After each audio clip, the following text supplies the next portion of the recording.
আজ আমরা বানাবো বাঙালিদের খুবই পরিচিত এবং প্রিয় একটা রেসিপি, এঁচোড়ের কোপ্তার রেসিপি। চলুন তাহলে রেসিপিটা শুরু করা যাক। তার আগে চ্যানেলটাকে সাবস্ক্রাইব করে নিতে আর রেসিপিটা কেমন লাগলো কমেন্টের মাধ্যমে জানাতে আর লাইক করতে ভুলবেন না। চলুন তাহলে দেখে নিই কী লাগছে করার জন্যে।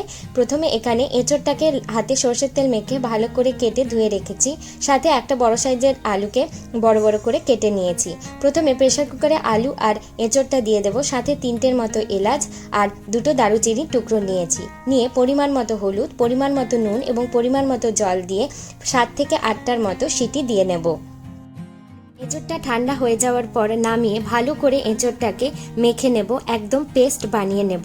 এরপর এঁচোড়টা মেখে নেওয়ার পর পরিমাণ মতো নুন এবং পরিমাণ মতো হলুদ, পরিমাণ মতো কাশ্মীরি লঙ্কার গুঁড়ো দিয়ে দেব। দিয়ে এতে পরিমাণ মতো জিরে গুঁড়ো দেবো। এখানে আমি 2 টেবিল স্পুনের মতো জিরে গুঁড়ো, 1 টেবিল স্পুনের মতো ধনে গুঁড়ো আর সামান্য গোলমরিচ দিয়েছি। ঝালটা আপনারা আপনাদের পরিমাণ মতো দেবেন। আর কাঁচা লঙ্কা, আদা বাটা, পরিমাণ মতো রসুন বাটা, আদা বাটা এবং পেঁয়াজ বাটাটা দিয়ে দিয়েছি। দিয়ে 2 টেবিল স্পুনের মতো বেসন, 1 টেবিল স্পুনের মতো চালের গুঁড়ো আর 2 টেবিল স্পুনের মতো ময়দা দিয়েছি। দিয়ে ভালো করে হাত দিয়ে মেখে এটাকে একটা পেস্ট বানিয়ে ফেলতে হবে। আপনারা দেখতেই পাচ্ছেন ভালো করে আমি মেখে নিচ্ছি, মাখা হয়ে গেছে। এখানে আমি চালের গুঁড়োটা দিতে ভুলে গেছিলাম, তাই আমি পরে দিলাম। দিয়ে ভালো করে আবার মেখে নিলাম। নিয়ে একটা প্লেটের মধ্যে কিছুটা ময়দা ছড়িয়ে দেব। ছড়িয়ে দিয়ে গোল গোল করে যেরকম সাইজটা আপনারা চাইবেন সেরকম গোল গোল করে বল বানিয়ে নেব।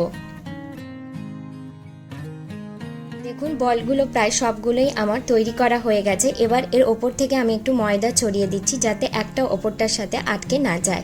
এরপর কড়াইটায় বসিয়ে এখানে আমি পরিমাণ মতো সাদা তেল দিয়ে দিয়েছি। আমি অনেকটাই পরিমাণে সাদা তেল দিয়েছি। তেলটা গরম হওয়ার পর এক একটা করে কোপ্তাগুলো দিয়ে দেবো এবং কোপ্তাগুলোকে লাল লাল করে ভেজে নেব। এই সময় মিডিয়াম ফ্লেমে থাকবে গ্যাসটা।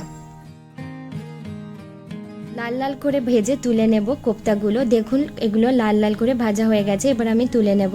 এরপর আগে থেকে যে আলুগুলো সেদ্ধ করে রেখেছিলাম আলুগুলো দিয়ে আলুগুলো লাল লাল করে ভেজে তুলে নেব।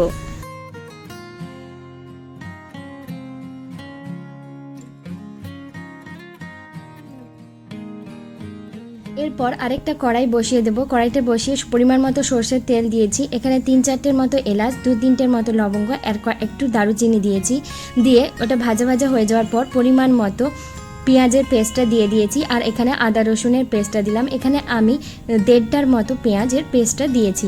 তবে ভালো করে মশলাটা কষিয়ে নেওয়ার পর পরিমাণ মতো হলুদ, পরিমাণ মতো নুন দিয়ে আরও কিছুক্ষণের জন্য মশলাটাকে কষিয়ে নেব। যখন একটু তেল ছেড়ে আসবে তখন 2 টেবিল স্পুনের মতো জিরে গুঁড়ো, 1 টেবিল স্পুনের মতো ধনে গুঁড়ো দিয়েছি।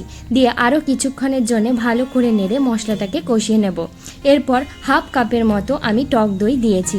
দিয়ে আরও কিছুক্ষণের জন্য ভালো করে মশলাটাকে কষিয়ে নেব। যত ভালো করে মশলাটা কষানো হবে তত কোপ্তার টেস্টটা ভালো হবে।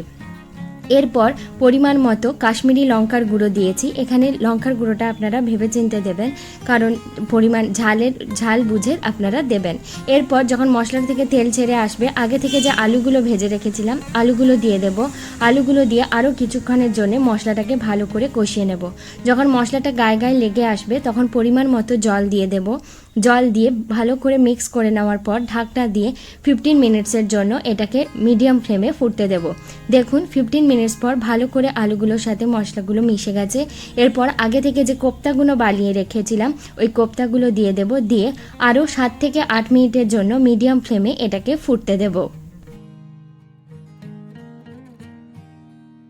মাঝখানে ভালো করে এগুলোকে ওপর নিচ করে দেব এবং ওপর নিচ করে দিলে ভালো করে গ্রেভিগুলোর সাথে কোপ্তাগুলো মিশে যাবে এবং টেস্টটাও দারুণ হবে। এরপর 7 থেকে 8 মিনিট পর যখন ভালো করে কোপ্তাগুলো সেদ্ধ হয়ে যাবে পরিমাণ মতো উপর থেকে গরম মশলা ছড়িয়ে দেব। গরম মশলা দিয়ে একটু ওপর নিচ করে 1 মিনিটের মতো ফুটিয়ে নিয়ে নামিয়ে নিলেই তৈরি হয়ে যাবে এঁচোড়ের কোপ্তা। আপনারা এটা ভাতের সাথে পরিবেশন করতে পারেন।